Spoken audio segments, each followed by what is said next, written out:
Hello everyone, welcome and welcome back to the channel. In today's video, we are going to talk about MEG-5, Literary Criticism and Theory. I'm going to take out the most important questions that are block-wise. So we have total 8 blocks in this MEG-5, Literary Criticism and Theory. So I will talk about the important questions from each block. I have about 18 to 20 questions from each blocks which I've taken out, and most of the paper is based on these kind of questions. So make sure that you watch it till the end so that you are able to cover all the questions. So without any further delay, let's start with the questions. I know you are eager to prepare for your exams, so let's start. So the first block is an introduction. It does not have a lot of information. Most of the first few units are just introduction to what is literary criticism theory and this and that. So they have a couple of things that they are fixated on, which is rasa, spota, and these kind of things. For example, auchitya, hamarshya, mimesis, these kind of things, alankara. So this is just in the second last unit. Most of the things they come from there, these theories. So this block mostly just has short notes. You have to do any 2 out of 4 or 5. You have to choose. So prepare those things. I will also talk about the short notes, but that would be in the end of this video. And I will also talk about certain questions which are just sentences or quotes which were said by some people, and you have to explain those, but this will also be by the end of this video. So let's move on to block 2, which is classical criticism. So they are very much interested in Plato's view on poetry, or why did he declare that the role of poet was subversive, or what was the state of ideal state as per Plato.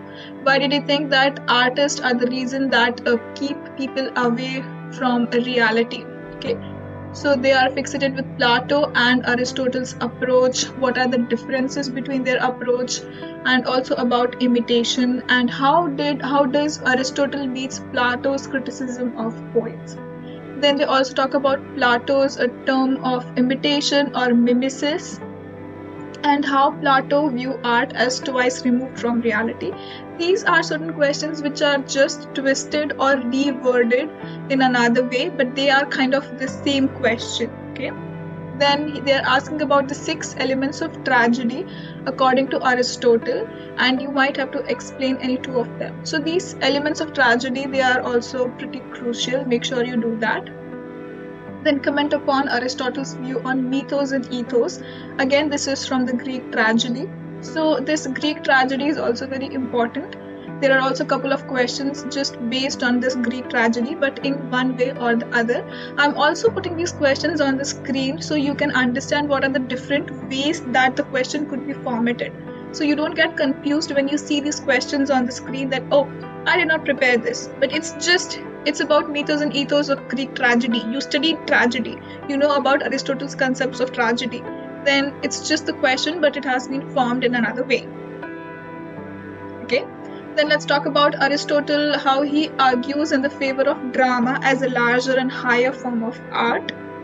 And Aristotle's view of the plot in tragedy, again tragedy about tragedy, and also catharsis is also in tragedy, so talk about that. So these are certain things which are covered in classical criticism. So definitely about Plato, you have to compare Plato and Aristotle, and about Greek tragedy or tragedy and what are the elements of it, about those. So these are very important from classical criticism. Then we come to block 3, this is romantic criticism. So the first question itself is attempt a critique on romanticism. Then they have given certain sentences or quotes which were given by these writers, and you have to explain those. So in the romantic criticism, we are talking about William Blake, we are talking about Wordsworth, and we are talking about S.T. Coleridge. We have actually read these people's poems and artwork in MEG-1, their poetry, so you are already familiar with them, I'm pretty sure. So since you have read their poetry, you already kind of have an idea about their life and about their work. So let's talk about the questions which we have. So to generalize is to be an idiot. To particularize is the one distinction of merit. In the light of William Blake's observation, comment on romantic epistemology. Then Wordsworth's poetry and preface to lyrical ballad, they're talking about that. Coleridge's theory of imagination is also very important. So lyrical ballad and imagination, these are two important ones. P.B. Shelley, Wordsworth or Coleridge, you might have to explain or evaluate one of them as a critique or romantic critique. You might have to do that.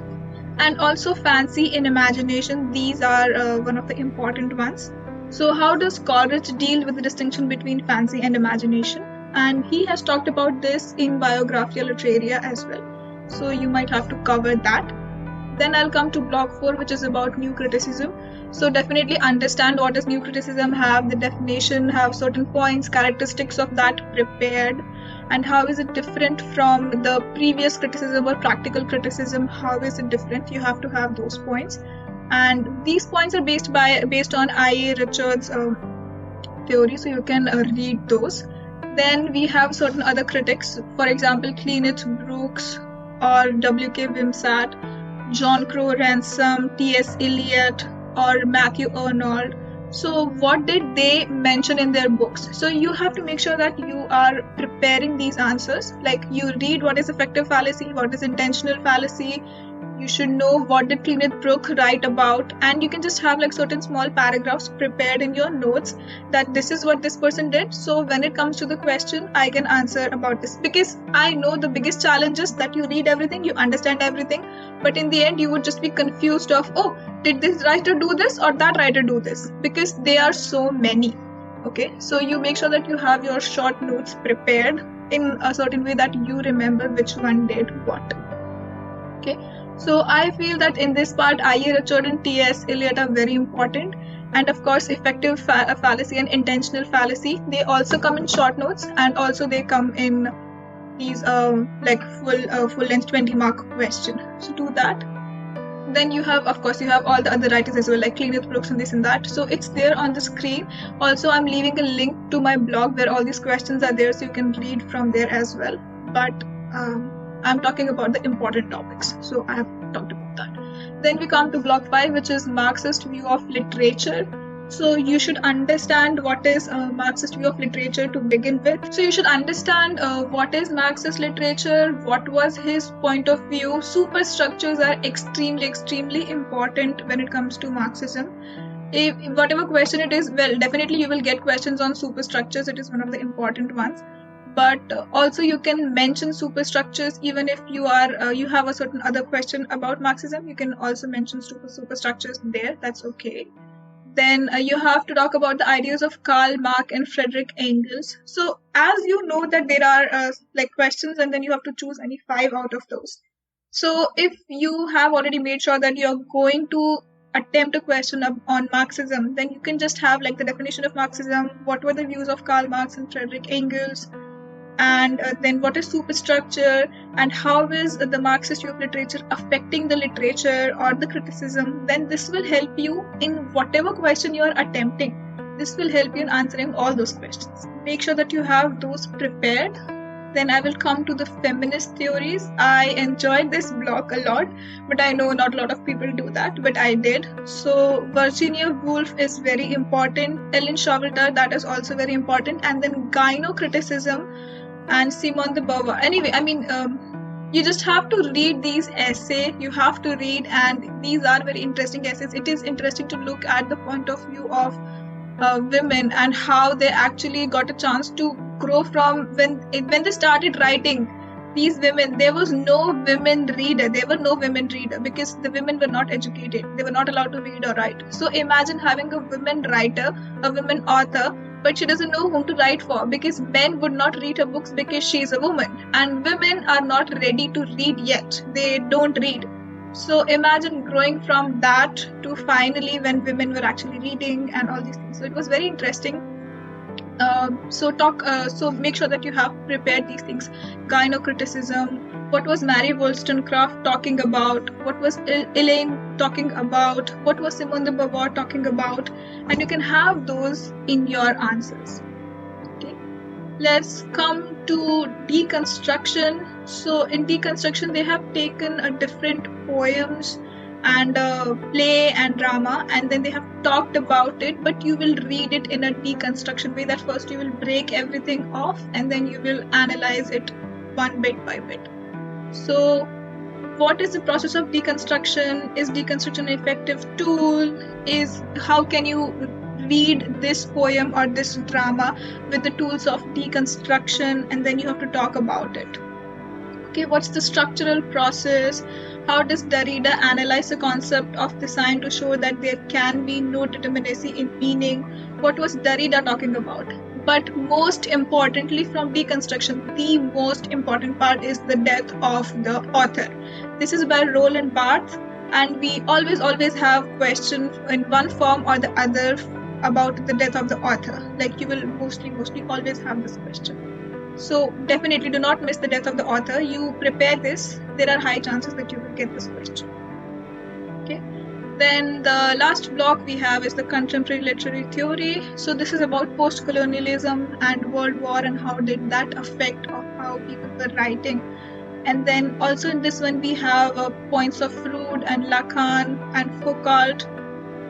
So also this one has about Midnight Children. So if you have attempted, I think MEG-7 or 14, one of those. But if you have taken one of those, then you have read Midnight Children, and it would be very interesting to actually go through it from a post-colonial view, so you will understand what was happening. Because that novel is majorly based on Indians getting freedom from the Britishers and how it affected all of those things. So definitely do post-colonial criticism, that is very important. Then if you have time, go for Lacan and Freud, and then if you have time, then go for Foucault and Spivak and their points. Okay. Then I'll come to short notes. So as I've mentioned before, that short notes are mostly coming from block 1, for example, Rasa, Auchitya, Hamarshya, mimesis, catharsis, these kind of things, Alankara. But then there are also sometimes death of the author, it comes in short note, Matthew Arnold as a critic, objective correlative, postmodernism, feminist criticism, or irony, second sex, poetic diction, intentional fallacy, patriarchy, immediate context, literature, ideology, poetic diction, linguistic science, gynotext, communication change, persuasion, myth, gender, ethos, mythos. This is from the first one. Again, Mikhail Bakhtin, deconstruction, resistance theory, signifier and signified, apology for poetry, Russian formalist, poetry as an inspiration, Simone de Beauvoir. These are mostly the topics which we have covered in the long question, but just that you will have to write it in the form of a short note. So if you have prepared those, definitely you will be able to answer these. And the good thing with short notes is that you have options to choose any 2 or 3 amongst the 5 or 4 that you have an option. Then this is not, I'll come to the next part, which is not always there, but you might get this question that explain the following passages with reference to their context, supplying their brief critical comments where necessary. So you already have, for example, this first one is, now God has produced only that one real bed. The restriction to only one might have been his own choice, or it might just be impossible for him to make more than one. But God never has and never could create 2 or more such beds. So what they have done is they have given you this. Now you have to think, is it from the point of view of a romantic critic, or is it from the point of view of a Marxist critic, or is it from the point of view of a feminist critic?